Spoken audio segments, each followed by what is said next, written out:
Okay, my lovely students. This unit, we have talked a lot about the increasing tensions of the Cold War and looked at a lot of post-World War II, post-war global developments. Today, we're going to wrap things up for our intents and purposes by talking about the end of the Soviet Union, the collapse of it, as well as the subsequent end of the Cold War, because if the Cold War is fought between the United States and the Soviet Union, and the Soviet Union collapses and disappears, then the Cold War also ends. And spoiler alert, we win. Yay! All right, let's talk about it. So in order to talk about it, let's give ourselves a little bit of a review, bringing things back to last semester. We know that the Soviet Union, the USSR, is founded in 1922 after the Russian Revolution and the Civil War that occurred. Civil War ends with the Soviet Union being founded. We know that this is a totalitarian state, initially led by Lenin and then Stalin and then a whole other slew of individuals that we talked about. This is a state of 15 socialist republics, Soviet socialist republics. So the Union of Soviet Socialist Republics. Russia is the largest republic. So they're low-key independent, but really they're all part of the same Soviet Union, and Russia is dominating, the capital of Russia being Moscow. Moscow is dominating all 15 of the Soviet Socialist republics, even though they have their own capitals and all that fun stuff. So those are your Kyrgyzstans, that's your Estonias, that's your Tajikistans, Armenia, etc., etc. Moving forward, we have World War II, and then we know after World War II, this ideological conflict, this conflict of ideas between the Soviet Union and the United States leads to the Cold War. So that's your capitalism versus communism, your totalitarianism versus democracy, all that good stuff. And the globe becomes divided into three camps. Either you have your US allies, so that's going to be your Western Europe, your South Korea, your Latin America. It's kind of forced into it. Or you have your Soviet allies, so China, North Korea, Vietnam, other Asian countries, Cuba. And then the third group, which are going to be your non-aligned nations. So that's your Ghana, your Yugoslavia, your Egypt, and a lot of Africa and parts of Asia that decide not to align with either side and instead band together. The other thing that we know from the Cold War is we have a lot of proxy hot wars that are fought between new nations as well as over new nations. So as we have new independent nations arriving in Africa and Asia, we see a lot of conflict as the United States and Soviet Union wants to extend their influences, which leads to a lot of conflict in the region, which has directly resulted in a lot of conflict and instability to this day. If you hear a weird noise behind me, that's my dog chewing a bone. She's been really cool. All right, moving on.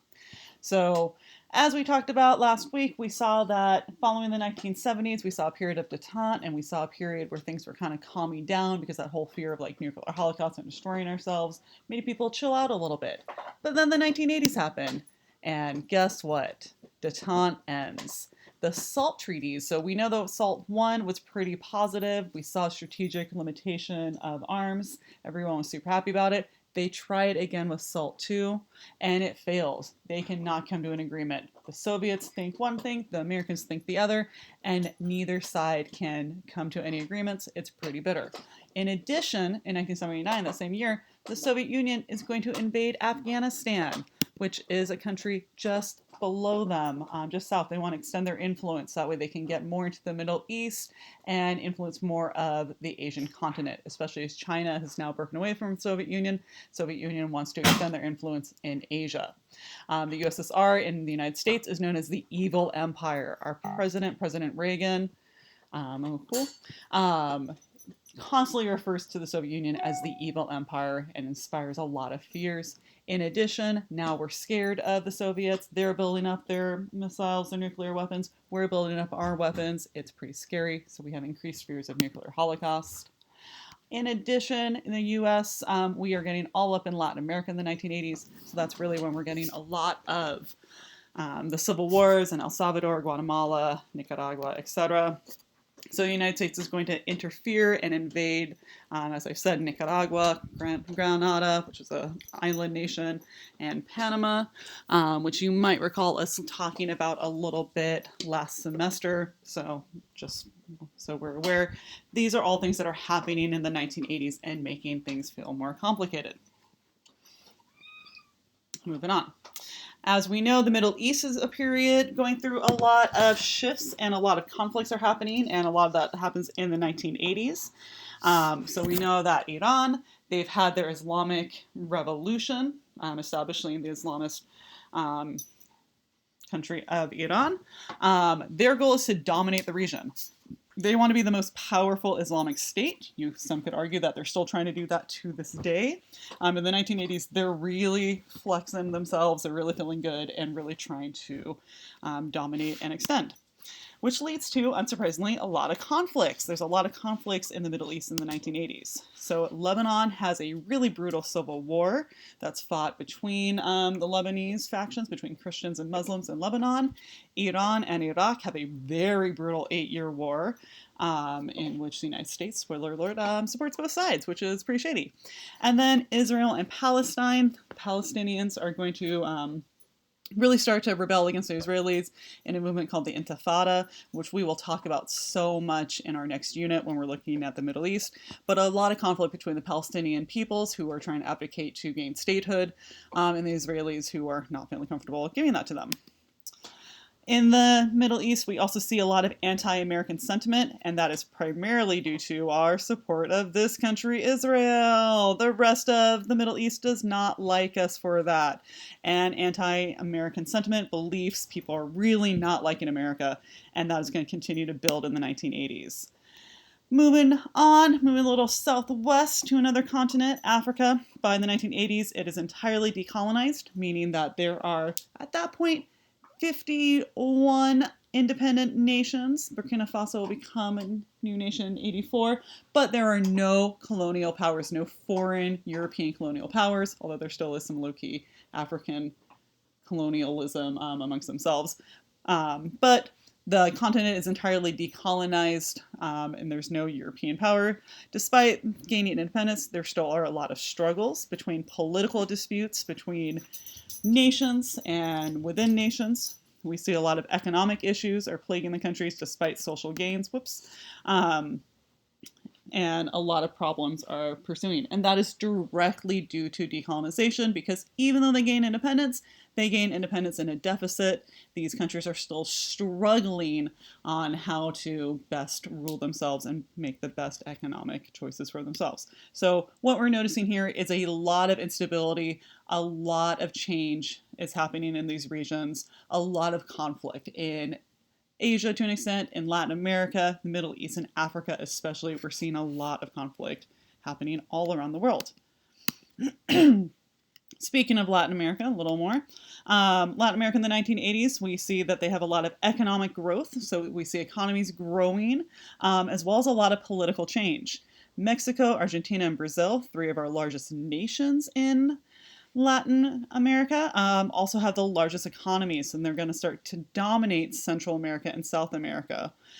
So much so that when we think about Latin America, especially economies, we often think of these 3 nations. And to this day, they're still 3 of the more dominant nations in the region, which makes sense because they have so much land, which means they have so many resources, which is going to help their economies grow. Governments in Latin America are often headed or led by really strong leaders, oftentimes dictators, which makes the economies grow. But at times, this is at the expense of civil liberties and freedoms. So we see political strong army, we see really strong political leaders, we see economies improving and growing, but we see human rights violations happening at the same time. So they're able to kind of force their policies along at the expense of individual freedoms and liberties. So again, we're seeing a lot of change as well as a lot of conflict in this region as well. Moving on to talk a little bit more specifically about Asia. Asia is our area where we see the strongest economic growth in the 1980s. Asian economies really turn to manufacturing. They really embrace new technologies, and it really benefits them. So they increase their manufacturing industries and become globally very powerful. We see this especially with South Korea. We see it with Japan. We see it with Hong Kong. We see it down here, Singapore, the end of the Malaysian peninsula. We see it with Taiwan, and we definitely start seeing it with China China, of course, as we know, becomes the most dominant most dominant country in the region. Um, these nations, especially Japan, Korea, Taiwan, and Hong Kong, are especially known as the Asian tigers at this time because, like a tiger, they're growing, they're strong, and they're able to kind of take over. And there's a lot of fear that, oh, my dog is making weird noises now. There's a lot of fear that the Asian markets would continue to dominate, and my dog is making real gross noises. And they are continuing to extend their influences. Effie, I do not know what is wrong with you. Please stop doing that. All right. So now we've talked about all the regions around the world. We're going to circle back to Europe and Eastern Europe specifically. We know that they are satellite states, meaning that they are independent nations, but they are controlled, they're influenced by the Soviet Union, both politically and economically. So we see this, remembering now, going back to last semester, thinking about the Molotov Plan, the Warsaw Pact, and Comecon, which are political and economic and military alliances that connect these Eastern European nations right here to the Soviet Union. So we're thinking of our Eastern European satellite states. This is going to be our Poland, our East Germany, Czechoslovakia, Hungary, Romania, Bulgaria, Albania, and Yugoslavia. So all the countries that are in Eastern Europe here. These countries have little economic and political freedoms because this bad boy right here is telling them all what to do. Even though they're having elections or making their own governmental choices, all the people that are put in power here are beholden to the Soviet Union. And there are a few times that we see these countries try to say, hey, maybe we want to have more independence. Maybe we want to actually make a choice for ourselves. We see some uprisings. In 1956, we see a Hungarian uprising, and in 1968, the Prague Spring, which is in Czechoslovakia. These are both moments in time in which Hungarians and Czechoslovakians advocate and go to the streets to protest, asking for freedoms and independence. And both times the Soviets roll in with these tanks and crush the rebellions, really extending their influence. Jack, I will talk to you later. All right, moving on. Just to give ourselves a little bit better sense of where places are. Eastern Europe right here to the west of Soviet Union, and then our Union of Soviet Socialist Republics, which make up this whole thing. And these are going to be all of our countries there, so fun times. You're actually going to know most of these countries from our map quiz in Europe.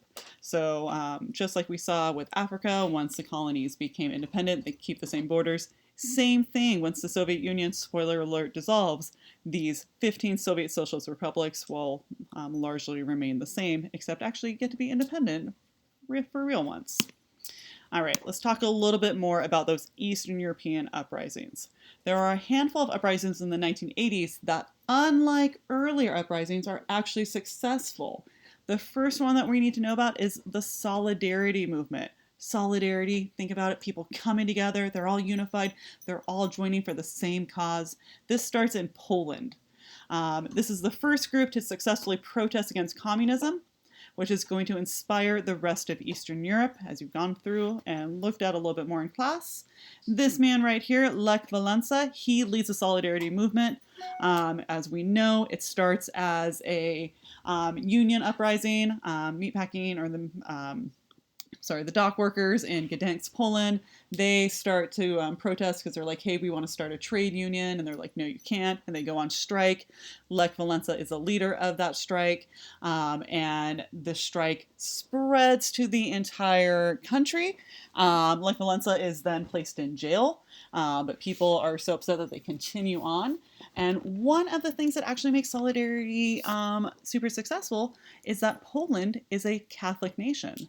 So Pope John Paul II, the leader of the Catholic Church, becomes aware of this, and Catholics around the world become aware of the Solidarity movement, which means that the Soviet Union cannot go in and crush the movement like they did in Hungary and Prague Spring, because unlike those uprisings, the world is aware. And you have Catholics around the world that are writing to Lech Walesa, that are writing to the to Lenin Brezhnev and various other heads of state saying, we support this. So it really becomes a global movement, and that's really what allows them to be successful. They're going to be so successful, it's going to take them a long time. It starts in 1980, and it's not until 1988 that they find success. But they're going to be so successful that they are going to inspire the rest of Europe. The next country going to be inspired, Czechoslovakia. They had that Prague Spring, not successful. 21 years later, they're going to have their Velvet Revolution, which basically means that in 1989, people take to the streets. We have mass protests sweeping the country that are led by this popular playwright, Václav Havel, who, just like Lech Walesa, will become the first president of Poland following in their kind of neo-independence. Václav Havel will be the first leader of Czechoslovakia. But this is totally relatively peaceful protest. People are just out on the street demanding their freedom. And the Soviet Union ultimately gives into them. How exciting. We'll learn more about why the Soviet Union gives in a few slides. But we see solidarity spreading to the Velvet Revolution. Aren't these fun names for all their programs? Which then spreads to other countries. Romania is another country in which we see uprisings. It's ruled by this dude, who is a terrible human being. He totally sucks. His name is Nicolae Ceausescu, and he is a terribly brutal dictator. He uses secret police to crush all dissent, all during his reign. So throughout the 1980s, whenever anyone even whispers that they don't like Ceausescu, that they don't like the government, secret police spy on them, those people are taken out, those people are murdered, and you never hear from those people again. So very similar to what we talked about with Stalin at the height of his Great Purge, etc. Ceausescu is following along. Until 1989. On December 15th, what happens is we have thousands of peaceful protesters gather in a town called Timisoara, which I'm totally butchering the name of. And Ceausescu's like, cool, protesters, I don't like you. I'm going to use my police. And he sends in police to come in and shut the protest down. It goes bad. And what ultimately happens is thousands of people, innocent men, women, and children, become massacred. They die in the streets. It is horrific. It is bloody. It is brutal. And people are like, no, no, no, Ceausescu. This is too much. You cannot be murdering thousands of people in cold blood in the street in the 1980s, because by now we have technology, which means that if you're murdering thousands of people, other people are going to find out about it. And it will become a worldwide sensation. So at least in mass protest, Ceausescu is deposed. In fact, his army turns on him. They actually capture him, so he's trying to flee. And the army's like, oh, this dude is too messed up. And they actually capture him, and then they hang him in public, which is kind of intense, because in the 1980s, we don't really hang people. You know, that's kind of something that happened in earlier years. But Ceausescu's such a bad dude that people are really into it. And then the rest of the satellite states, they're also going to have lots of popular protests. Bulgaria, Hungary, and Yugoslavia, they all protest. They all collapse their communist governments. And the satellite states, that chokehold that the Soviet Union has had over Eastern Europe for the better part of 40 plus years, for the entire latter half of the 20th century, it is gone, because the Soviet Union cannot cling and cannot control their satellite states any longer. So sad for the Soviets, but super happy for the Eastern Europeans. So by the end of the decade, these satellite states right here, Poland, East Germany, Czechoslovakia, Hungary, Romania, Bulgaria, are all distant from the Soviet Union. They're like, we're doing our own thing. We like what's happening in Western Europe, and we want to join them. The Soviet Union cannot maintain control. And why? Because they lack the resources to do so. They don't have the manpower. They don't have the economic ability, nor do they have the political and military ability to do so. We'll talk more about that more specifically in a bit. But this is very similar to what we saw with decolonization. After World War II, European powers, they don't have the economic, military, and political power to maintain their colonies. Their colonies gain independence. Same thing happening in Eastern Europe for largely the same reasons. One final note about this: by the end of the decade, Germany, which had been split between East and West Germany following World War II, following those split, Germany is going to become reunified. East Germany is going to go away, West Germany is going to go away, and they're just going to be known as Germany once again. And the Berlin Wall, which was that symbol of division, that literal physical symbol of dividing peoples, of separating East and West, is torn down. Massive protest here. You can actually see this is people that go to the Berlin Wall. It's actually kind of gnarly how it happens. It starts because there's a rumor. Like people, like someone's like, oh my gosh, I hear that the Berlin Wall, like, I think they're gonna like, open it. And everyone starts bum rushing to the Berlin Wall on east and west side. And they go there, and it's nighttime. It's November 9th, nighttime. And they get there, and they're like, we hear that we can start going through the wall. And the army that's there is like, what are you talking about? And people are like, yeah, we can go through the wall now. We heard it. Even though there's been nothing official, they just kind of told themselves. And the armies are like, okay then. And then people basically start climbing on the wall, and they literally start tearing it down. They start tearing it by hand. They bring axes, they bring hammers, and they just start beating down this wall and literally like tearing it apart and destroying it, which is really intense. David Hasselhoff, the Hoff, famous from Baywatch, also a musician. He was there because he's really big in Germany. And he was actually there playing a concert, and he hears that this is happening, and he goes over to the wall, and he starts playing a free concert while people are tearing down the wall. It's super exciting, very jubilant, very like super excitable, because this horrible symbol of division and separation is now being torn down. It's pretty exciting. So Eastern Europe feeling pretty good about themselves by the end of the 1980s. All right, now we just talked about why the Soviet Union could not cling to their satellite states due to a lack of resources. We're going to talk more about what's going on with the Soviet Union, which will ultimately lead to their decline. So in the 1980s, the Soviet economy is tanking big time. It is not good to be a Soviet economy. And why? Because they are overextended. The Soviet Union is just doing too much with too little resources. And also, spoiler alert, communism as an economic policy, when you run it as a dictatorship, does not actually work because you actually don't have economic growth. So the Soviet Union, they invaded Afghanistan. That's a terrible war. They are bleeding money. They are bleeding resources. They are not being successful. So fighting Afghanistan hurts the economy. They are competing with the United States technologically.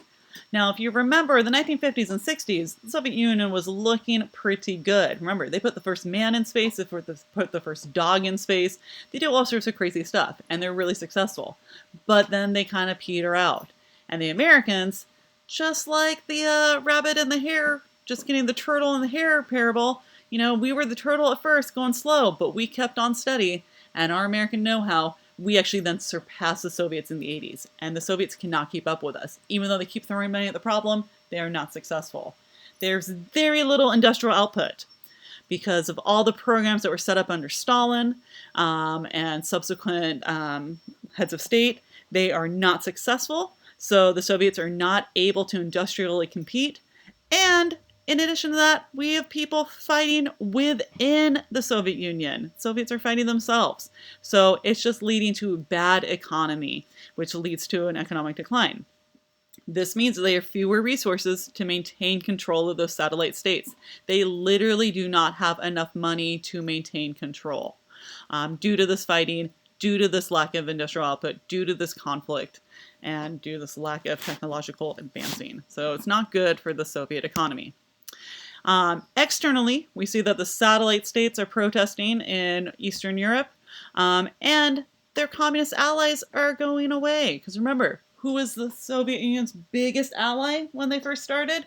China. And then they had that big Sino-Soviet split, where now they're not best friends. And China, like the little Asian tiger that they are, they're doing really good in the 1980s, and they are not sharing that. So who does the Soviet Union have? They have North Korea. North Korea ain't got nothing. They still have nothing. They have Vietnam.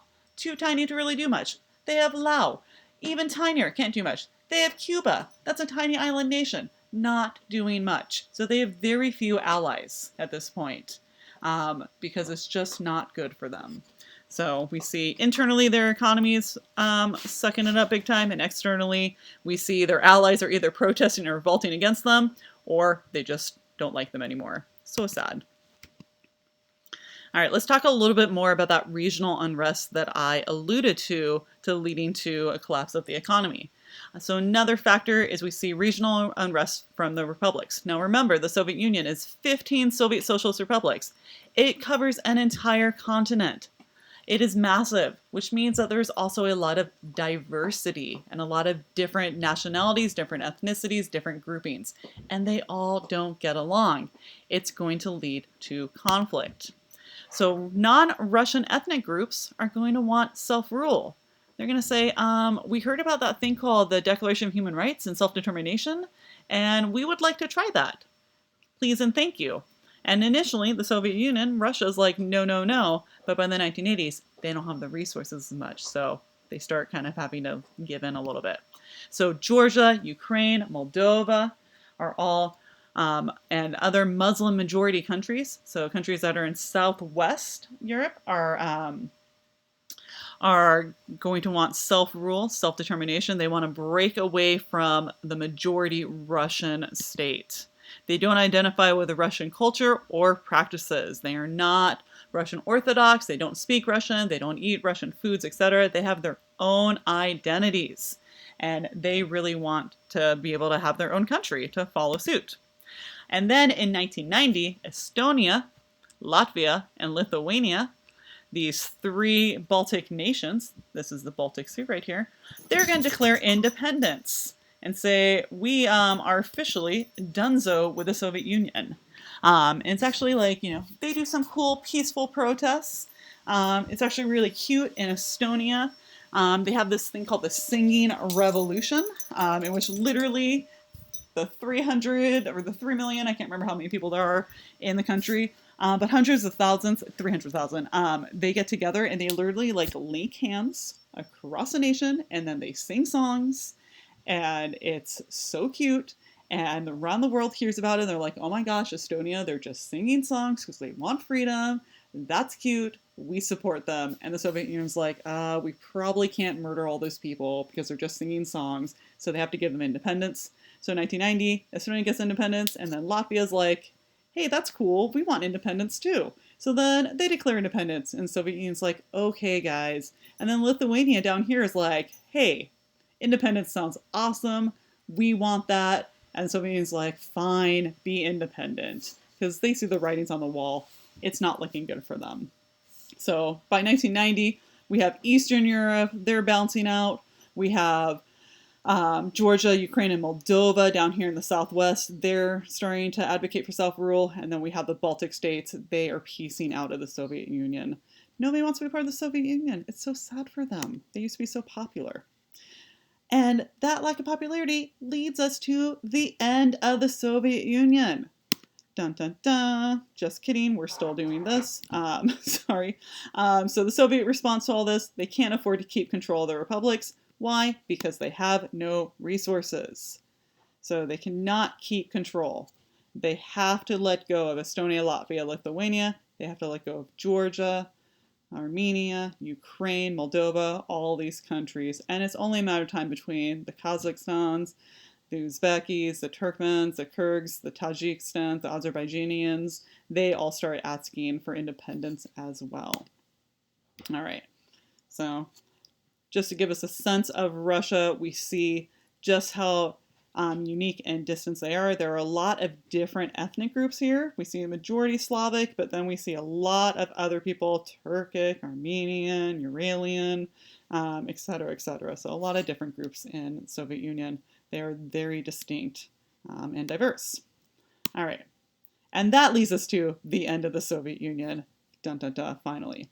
So that brings us to this man right here, Mikhail Gorbachev. He is the final Soviet premier. He has the legacy of being the last premier, the last head of the Soviet Union. What started with Lenin ends with Gorbachev.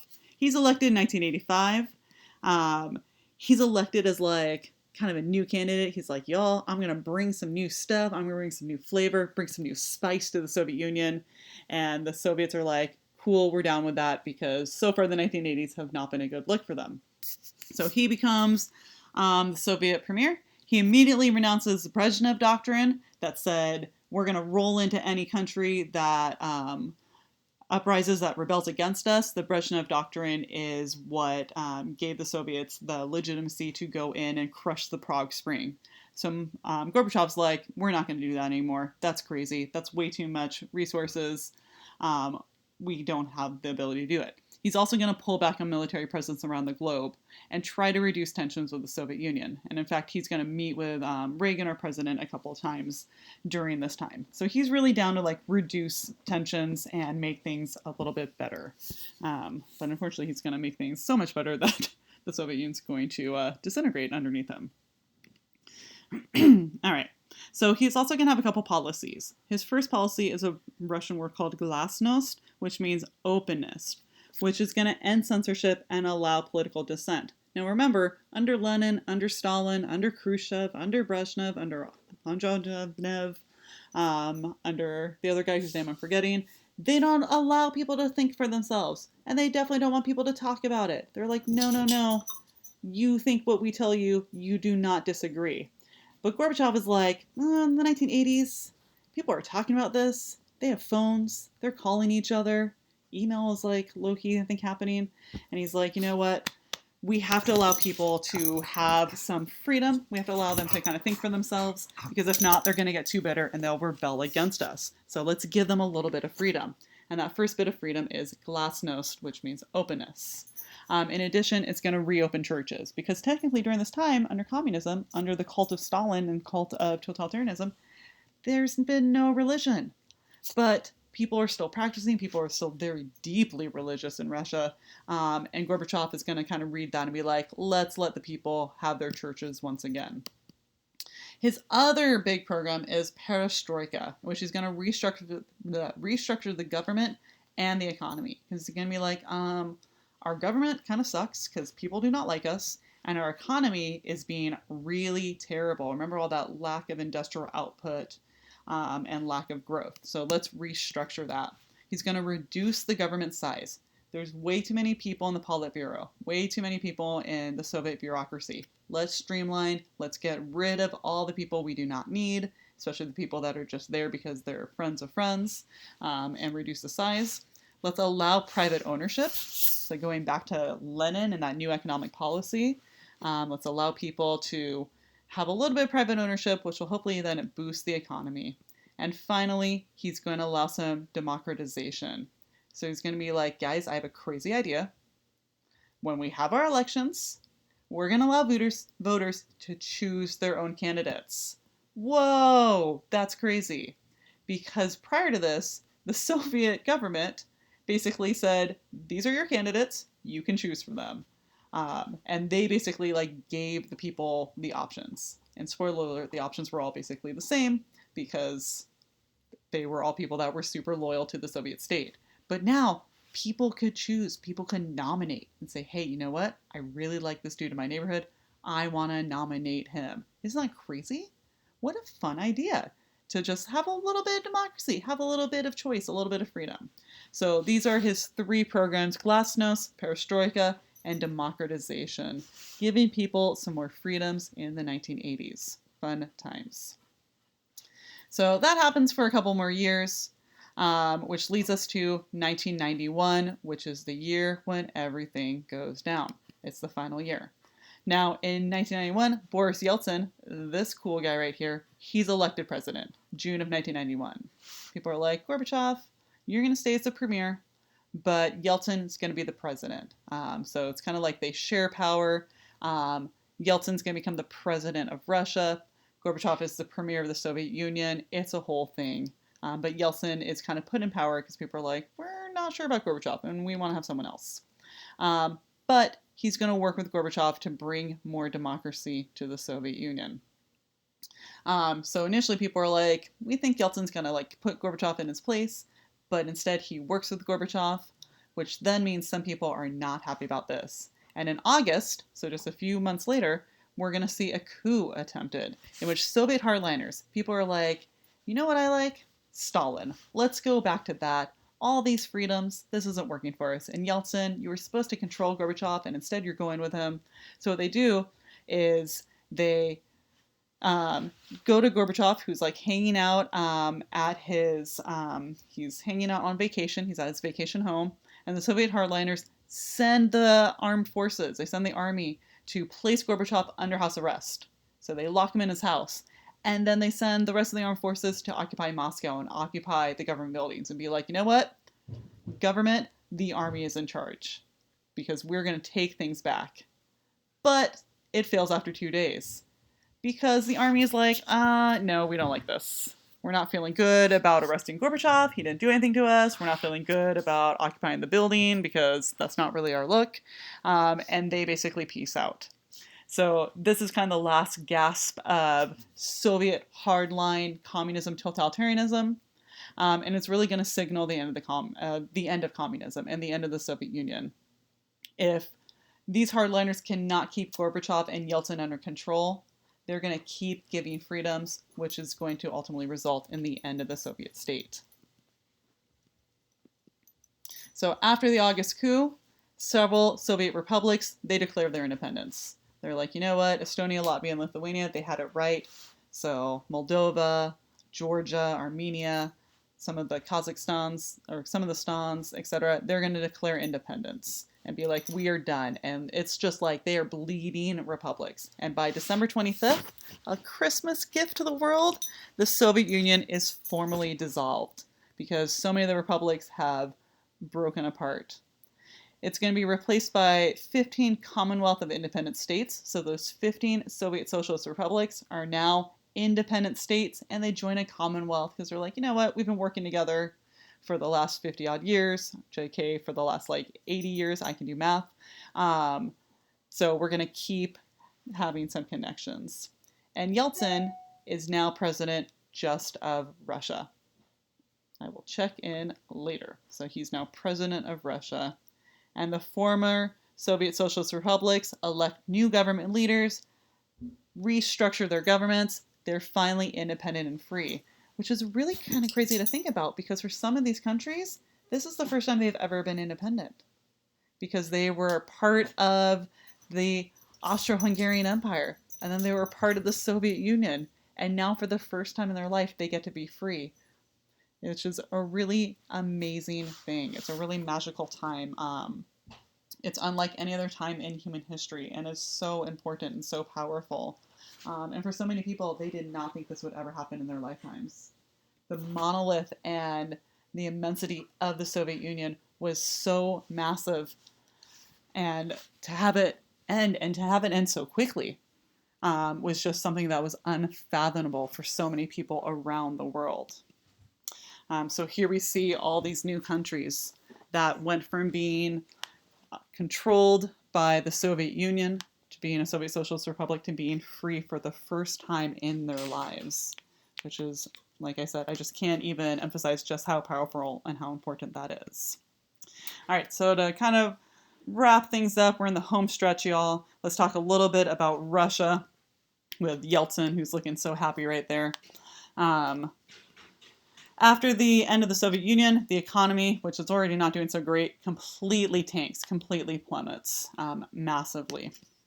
Yeltsin is going to try to use a shock therapy to reinstate free market economy because they go from being communists to now suddenly being like, all right, I guess we got to be capitalists, which leads to all this instability, all this struggle. And Yeltsin's going to try to shock therapy to kind of get things back on track. He's going to reduce trade barriers, remove price controls. So he's basically going to let the market determine, he's going to let the market determine prices as opposed to the government. And the result, this is going to increase unemployment as well as increase the economy, looking really terrible.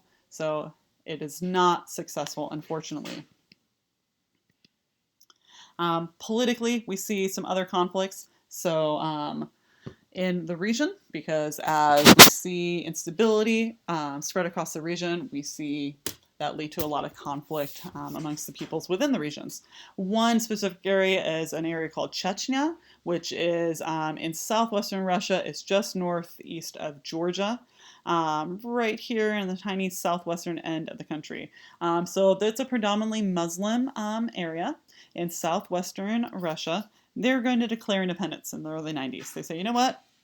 We want to be our own independent state, just like some of the other Muslim countries that are nearby. Yeltsin is going to deny this. He's going to say, I hear you, Chechnya, but I do not care. You will become part of our country and you will not be able to flee. And in 1994, he's going to send 40 troops into the region to kind of quell things and keep things down. Some of those 40,000 troops are still there, and the Russian presence is still there. They're still fighting, continuing to this day.